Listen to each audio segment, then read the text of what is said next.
Yeah, Alan, we touched on that just now, and again we're jumping about a little bit, but Kirsty Hibbett was very unlucky not to score. I mean, she played really, really well. I thought yesterday going forward she was a threat all day. She just couldn't get that goal. Yeah, she probably only had a couple of half chances on the one she rounded the keeper early in the game. She really should have scored. She'd done the hard work, and albeit it was getting a tighter angle, you'd expect her to finish that. But Kirsty played deep behind Rio and Katie a lot, especially early last season. And, she's playing behind Katie yesterday. A bit different with only a central striker, but she got supportive wingers higher up the park in the way we set up yesterday. So Kirsty Howitt and her work rate will possibly get a lot of joy playing there. Yep, and Cara, as you say, she got an assist for the fourth Rangers goal when she played the ball through to Brogan Hay, who for me this was a great goal. I mean, the build up to it before it got to Kirsty was really good, and then Kirsty lays it into Brogan, and Brogan just stroked it past the keeper into the corner. Yeah, she was really smooth with it, wasn't she? The way that she just kind of guided it with her foot into the back of the net.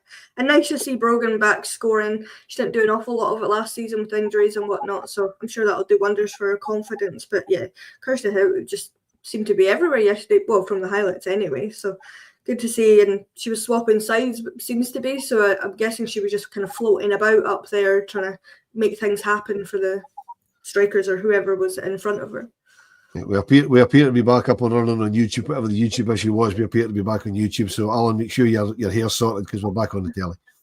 So, and then, Alan, goal number 5 for Rangers. Fallon Connolly Jackson out to Lizzie, and I mean Lizzie's assist numbers are ridiculous for the time she's been at the club, and she had another 2 yesterday with the last 2 goals, and she puts the ball into Wilco, who got her hat trick with a deft little header.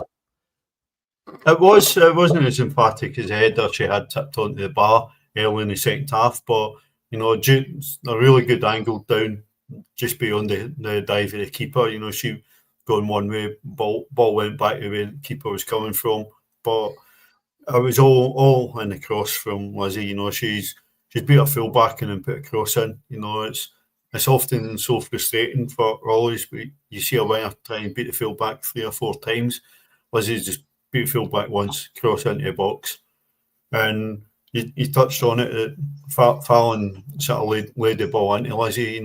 Fallon will be loved by the support. Her regression and going forward, will certainly benefit anybody who's playing on the left, be it Lizzie, Brogan or Mia or anybody else. So that's a feature I think we'll see a lot of this season.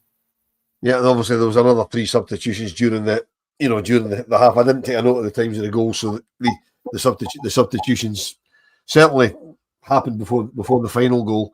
And I'll try and do them in order. 62nd minute, so just after an hour, Cathy Hill came on for Ailey Austin. That was her 100th game for Rangers. Car, I'm assuming that's Cathy's 100th professional game, because if you include the games from back 10 years ago, she must have played more than 100 by now. I'm assuming that's in the professional era. Yeah, they start counting, I think, from professional, because I think if that was the case, Brogan probably have more than she does. But yeah, nice to see Cathy back from injury as well. She's struggled so much with that knee and having issues with it. So to have her back, first game of the season is great for us. So to make 100, and I'm hoping next week this week she'll get her top at Ibrox, which will be incredible for her being such a blue nose. Yeah, absolutely. And also after 70 minutes, Laura Berry came on for Brogan Hay, and then 8 minutes after that, the aforementioned Alan Maycroft came on for Wilco, who had just completed the hat trick at that time.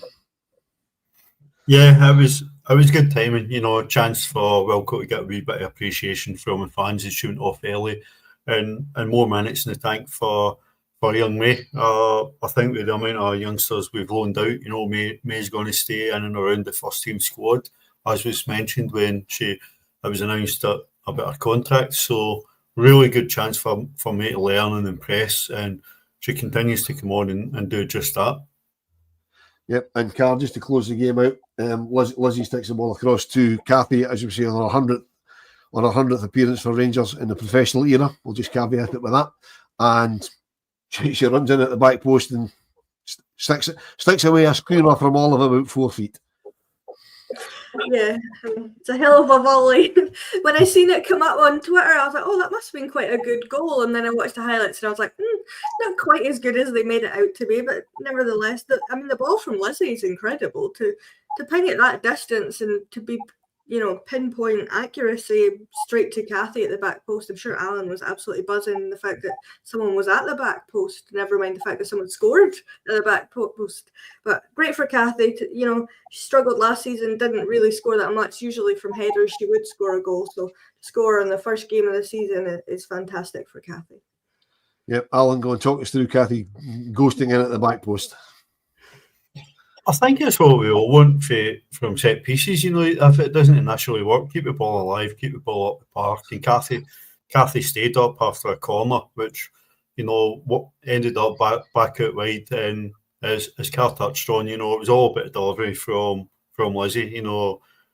Made space, got the ball at her feet.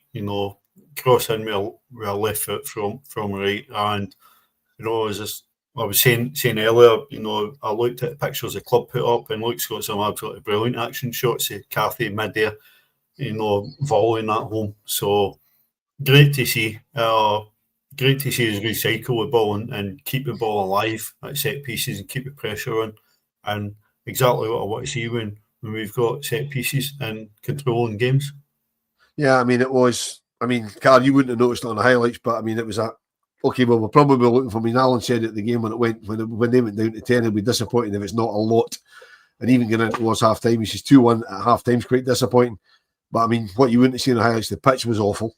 I know it's a synthetic pitch at Montrose, but going by Leanne Crichton's comments after the game, it's a new pitch that they've laid there, because she said it was quite a new pitch. And I think that showed, because the ball was sticking, it wasn't doing the sort of thing you'd expect it to do. So to start the season, a 6-1 away win, you can't really argue with that.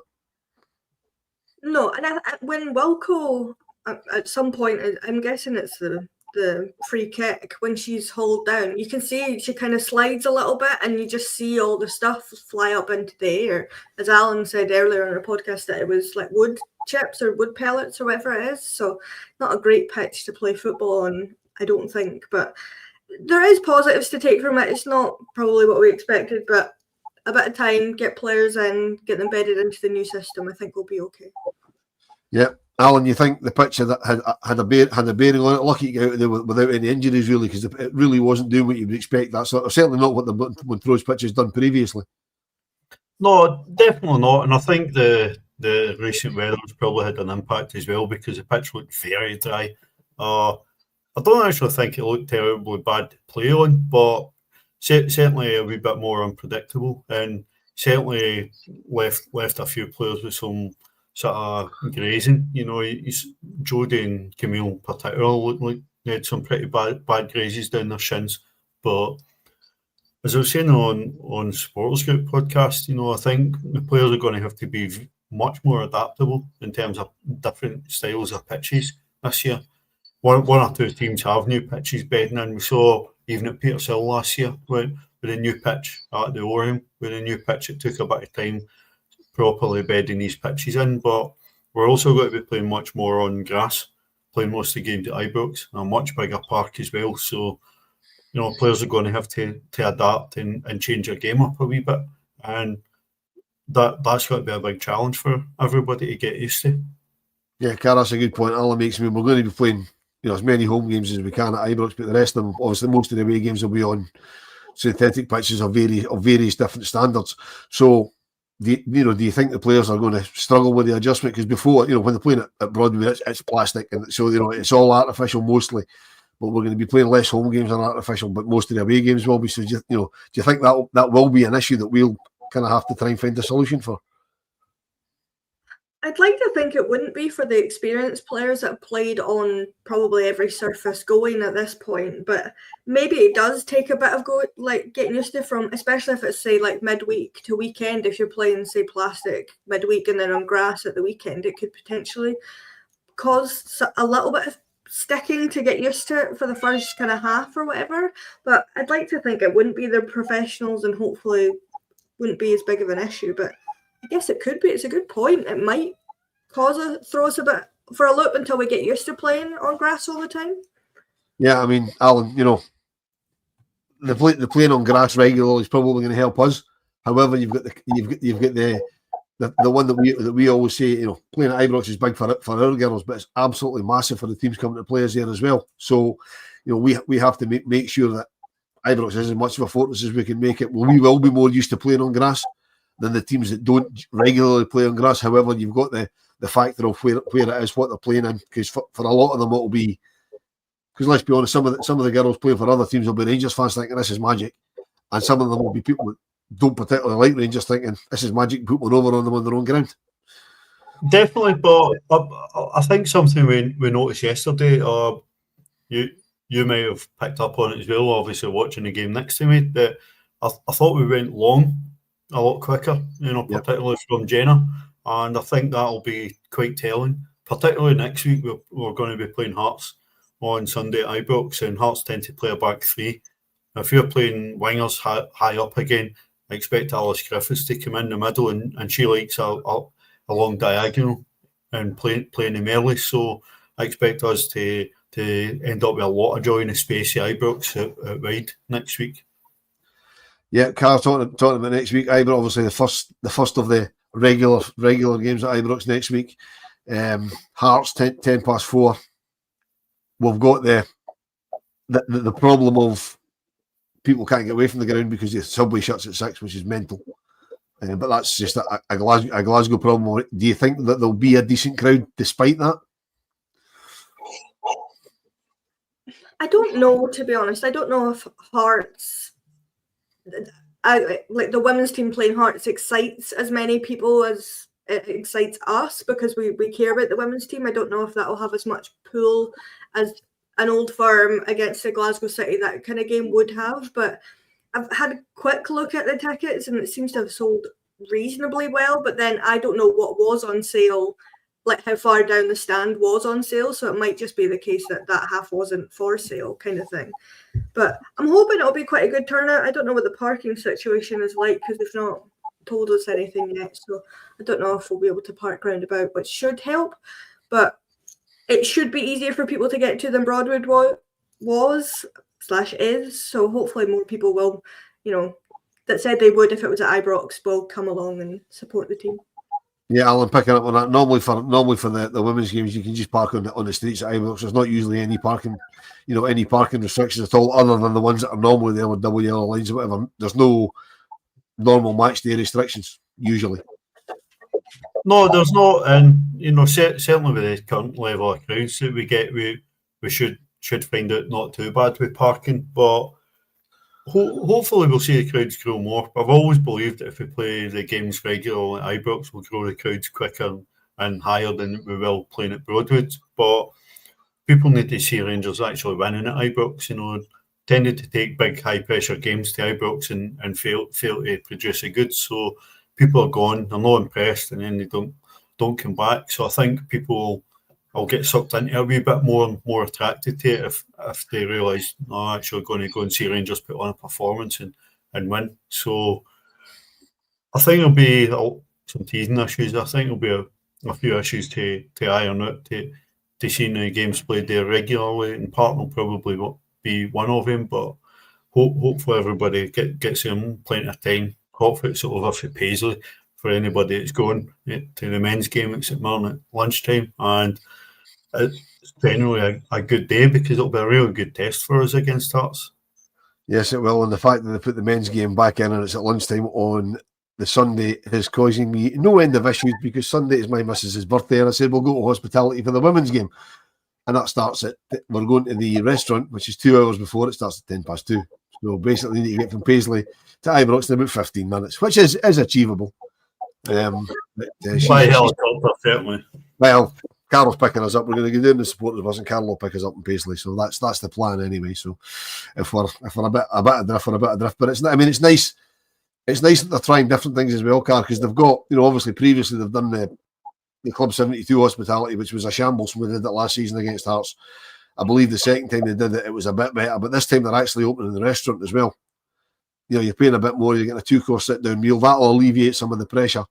The thing that concerns me is that at half-time it's everybody in Club 72, so that could be a messy free-for-all. Yeah, I mean, I think they've learnt a little bit from last season's debacle with however many people standing outside unable to get in when they've paid that money for the hospitality. So I'm glad they're kind of learning, but I guess find out on Sunday how well it works having the restaurant open and at half time how crazy it's going to be with folk trying to get a drink or get something to eat or get their pie or whatever you get in hospitality. I don't know, I'm not posh enough to ever have done it myself, so I don't really know what goes on up there. Well, we're only doing it, as I say, it's Carol's birthday, and obviously she's a jambo, so I thought, well, we'll just do that. Saves me, you know what I mean, gets me some brownie points before I dissipate the Belgium on Monday night. So, but Neil's saying we've obviously got a few issues, so we haven't had a lot of comments in. But Neil's saying the key test will be Ibrox next week against Hearts, a good team who can hit us on the counter. Alan, as you say, Hearts tend to play three at the back, which means they do flood the midfield. So they can hit us on the counter, but hopefully, if we can play balls into the channels and get, as you say, get the wingers after them, and we will go in the middle, you're always going to be scoring goals. Definitely, but we know fine well at Hearts have got a threat, with all Adam Mollican and Georgia Timms up front. So Monica Forsyth, a really good player as well. So Hearts have plenty of players that can hurt us if we give them a chance, and you certainly need to be putting on a performance. Hearts, by all accounts, really should have equalised yesterday, playing at the Oriam, so they're not going to want to go and lose their first two games. They out the top five last year, they're the only ones that didn't pick up 3 points yesterday, so they'll be keen to avenge that and go and put on a show themselves. So, as Neil says, it'll be a big test, but one I think we'll come out well off. Yeah, Carl, another one of the few comments we've got in because of the YouTube issue from Kings. Leanne's made a great start, really feels she can have a successful campaign. I think it's possibly too early to say she's made a great start. We've won one game at Montrose, and with the best will in the world, we should be beating Montrose with the greatest of respect to them quite handily. I hope that Kings is right, that she'll have a successful campaign. Yeah, I think it's a bit early to be calling that just yet, especially with the kind of lack of players, and not really sure if Jodie will be the consistent right back going throughout the season. And no harm to her, but I hope not. So hopefully we can get that situation sorted. But there is positives to take from it. There is aspects like Brogan being able to get further forward, getting to the byline, so I'm told by Alan and Laura that were at the game yesterday, which we didn't see an awful lot of last season, and it seemed like they were quite restricted. So hopefully they're allowed to play with a bit more freedom, get to go and just play football, and hopefully take some shots from outside the box. And I'll love Leanne till the end of the earth. If we win the title playing like that, I'll be forever grateful, but it's a bit early to tell yet. Yeah, Leanne Crichton said in her post-match yesterday, she was satisfied with the performance, particularly because she's asking the girls to play slightly differently in the way that we used to playing, the ones that were here previously. So, we'll have to take our word on that they are starting to do the things that she wants. Did you notice that much difference between how they played last season and how they played yesterday? I think probably the willingness to go forward quicker, the willingness not to do what we're seeing a lot with the men's team, and pass the ball about it back for an eternity, where it's gone long early from Jenna, where it's going long from the centre backs, Nick and Ailey both playing it long at times. I certainly think we'll see a lot of attacking intent from the fullbacks, particularly if we go and move Ailey to right back to a natural position. It's a chance for Ailey to really nail herself down as a first team player. I think we'll get the benefit of seeing Lauren Rafferty and Cathy Hill playing centre back, in a back four with support of natural fullbacks. I think that could be a big difference for both of them.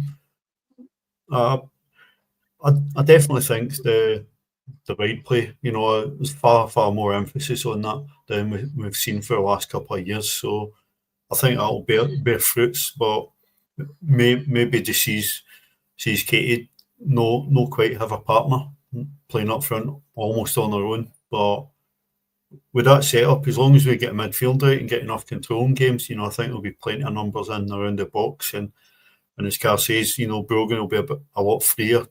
So will Lizzie and Mia playing wide, to get in and and be tucking in at the back post when the ball's coming from the opposite side. So certainly not the best performance yesterday, but I think there's enough there to look forward to.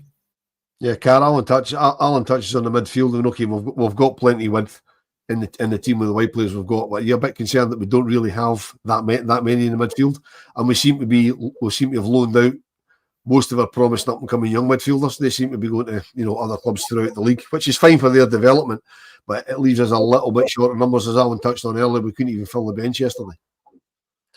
Yeah, it does concern me a little bit, and we learnt last season that if you run Liv into the ground, you're in trouble, and we don't have the fallback of Kirsty McLean or Chelsea Cornet to kind of rally round if that does become the situation. So I'm hopeful that there's a few on the way. We've got Maycroft, we've got Jodie if she's played in the midfield rather than in the back line. We've got options there, but maybe not as nailed on as we maybe like. So it does worry me a little bit, but I'm sure that Donald and Leanne have got something in the works. We've got a few midfielders ready to come in, and hopefully once everyone's back fit and sorted, we'll see a more consistent midfield across the board for the season. And Alan, just before we go, have you heard any signing rumours? Is there anything that you can hit us, because you normally get your finger on the pulse? If there's anything that you've been made aware of, or anything you've heard whispers of people coming in, or do we just have to wait and see? Listen, there's the usual whispers, maybe expecting a couple of signings in the door this week. Reading between the lines, it looks like there's probably one all but done and probably waiting on paperwork and clearance. I expected we'd have had 2 or 3 in last week. I'd be very disappointed if we don't have 2 or 3 in this week, but I think we're probably paying the price for not being prepared for Joe leaving. I think appointing a new head coach quite as late on, is set Leanne Crichton back a wee bit. She's come in trying to implement a new style, 2 weeks before the season starts, which is tough. It's not entirely fair on her or the players, but we certainly see what we're made of. But by the time we've played the first 4 games, they're certainly far more testing than they were the first 4 games last season. Yeah, they certainly were. Carl, sorry, just before we go, we never got your thoughts on the new manager, so we'll give you the final word before we go. Your thoughts on Leanne Crichton coming in?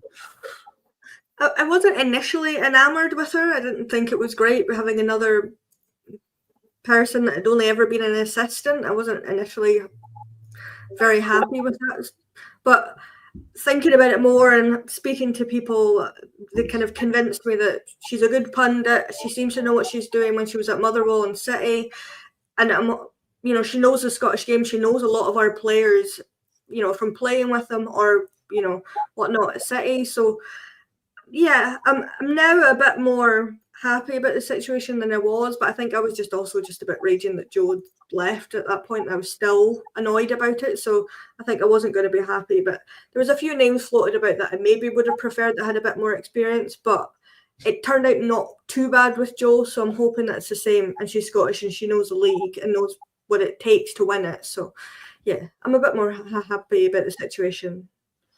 And there's Neil coming in with a comment. Leanne is such a nice woman, a lady. Compare that to over the City Rangers class. You can't buy that. Well, I mean, you need to go something to get. No, I'll not go down that road. I'm not going to slander myself on a public forum, even if YouTube is playing up. So that's it. That'll be it for us tonight, folks. Don't forget the main pod's coming on at 7:30 on YouTube or on X or on Facebook or whatever you can get it on, because YouTube appears to be sort of buffering and not really playing the game tonight. So we will repost this up. Mark assures me, so you can, if you've missed any bits, you can get back and pick the bones out of it. And if any of you are heading along to Ibrox on Sunday, 4:10 kickoff, tickets available from the Rangers website. There's various hospitality things. As I say, they're doing the rest of it. So I'm looking forward to seeing how that goes. And I'm only doing it because it's the missus' birthday, don't worry. The Club 72 one that's been there previously, that's still on as well. So if you are about Ibrox, you see any of us, don't be shy. Just say hello. If you see Karen and Laura, they'll have some of their women's supporters group merchandise. two of their hats and scarves and badges and all that sort of stuff. They've got a cracking new badge, so hit Lauren up for a few of them. They're quite good. We will get Rangers Ramble badges at some point when I get my finger out and get them organised. So we'll be back next Monday. I may or may not be here because I'll be on my way to Belgium, but I think I should be able to jump on. But so hopefully I'll see you next week.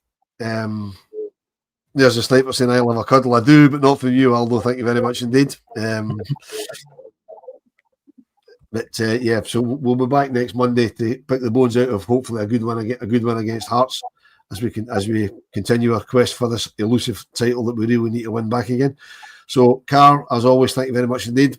Alan, thank you very much. Brian, there was no need for me to apologise. Hold on, Brian's come in with a question before we go. Hold on. He did apologise for not with us, but absolutely no need for that. Does it help Leanne, the Scottish and players have looked up to her over the years as a player? Probably, but we'll talk about that next week because really we need to go. So there you go. Brian Foderingham, usual last minute Larry questions as we'll just leave it. As I say, Alan, thanks very much. Carl, thanks very much. Everybody in the comments, everybody that stuck with us, persevered through all the technical issues. Really, really appreciate it. Stick around for the main pod at 5:30, and we'll catch you next Monday, 6:30.